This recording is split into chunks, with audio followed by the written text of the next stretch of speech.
The bank bought the Rideout place last summer when it came up for auction.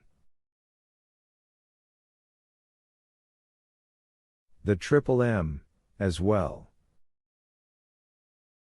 Those were different situations. We hold a mortgage on your original 80, and we're content with that. What you do with that 100 acres of pasturage is of no interest to us. Who's been in to see you?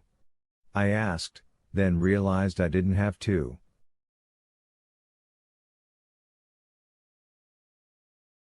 It was Lester, wasn't it? Cole Farrington's dog's body. I have no idea what you're talking about, Stoppenhauser said, but I saw the flicker in his eyes.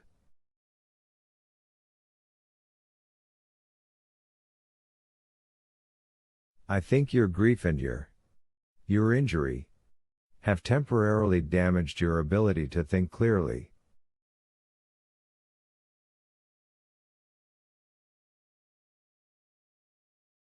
Oh no, I said, and began to laugh.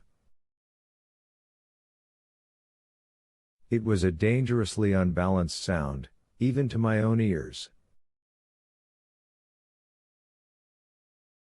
I've never thought more clearly in my life, sir.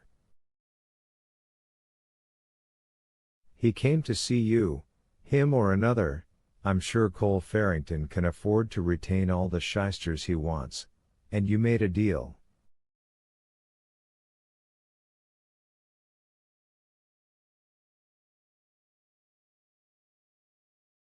UCC colluded. I was laughing harder than ever. Mr. James, I'm afraid I'll have to ask you to leave. Maybe you had it all planned out beforehand, I said. Maybe that's why you were so anxious to talk me into the goddamned mortgage in the first place.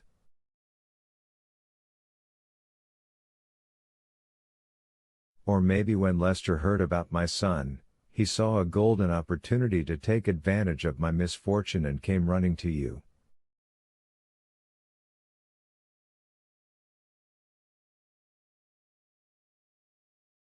Maybe he sat right in this chair and said, "This is going to work out for both of us, Stoppy, you get the farm, my client gets the land by the crick, and Wilf James can go to hell."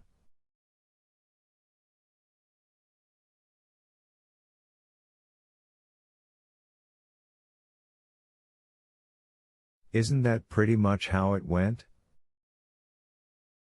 He had pushed a button on his desk, and now the door opened. It was just a little bank, too small to employ a security guard, but the teller who leaned in was a beefy lad.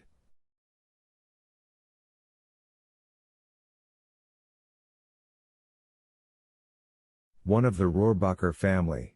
From the look of him, I'd gone to school with his father, and Henry would have gone with his younger sister, Mandy.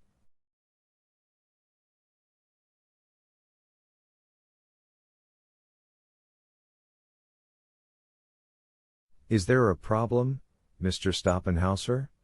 He asked. Not if Mr. James leaves now, he said. Won't you see him out, Kevin? Kevin came in, and when I was slow to rise, he clamped a hand just above my left elbow.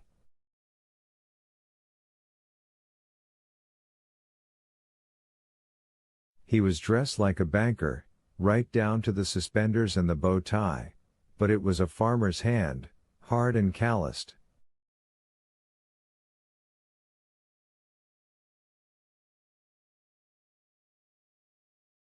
My still healing stump gave a warning throb. Come along, sir, he said. Don't pull me, I said. It hurts where my hand used to be. Then come along. I went to school with your father. He sat beside me and used to cheat off my paper during spring testing week. He pulled me out of the chair where I had once been addressed as Wilf. Good old Wilf, who would be a fool not to take out a mortgage. The chair almost fell over. Happy New Year, Mr. James, Stoppenhauser said. And to you, you cousining fuck, I replied. Seeing the shocked expression on his face may have been the last good thing to happen to me in my life.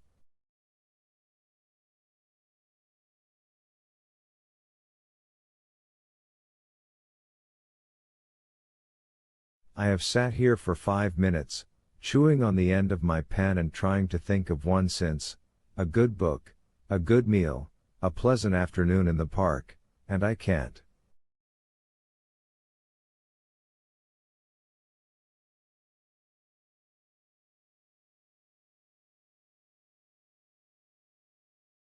Kevin Rohrbacher accompanied me across the lobby. I suppose that is the correct verb, it wasn't quite dragging. The floor was marble, and our footfalls echoed. The walls were dark oak.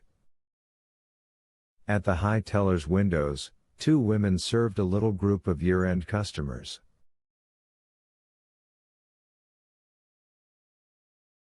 One of the tellers was young and one was old, but their big-eyed expressions were identical.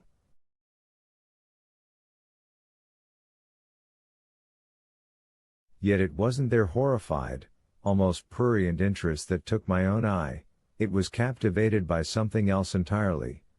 A burled oak rail 3 inches wide ran above the teller's windows, and scurrying busily along it.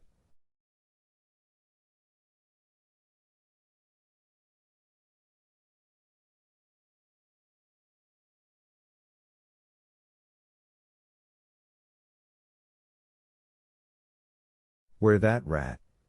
I cried, and pointed. The young teller voiced a little scream, looked up, then exchanged a glance with her older counterpart.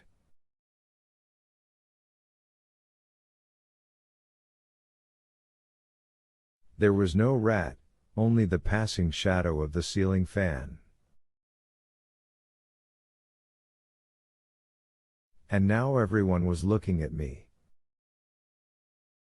Stare all you want, I told them. Look your fill. Look until your goddamned eyes fall out. Then I was in the street, and puffing out cold winter air that looked like cigarette smoke.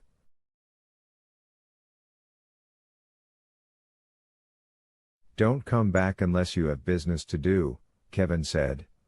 And unless you can keep a civil tongue.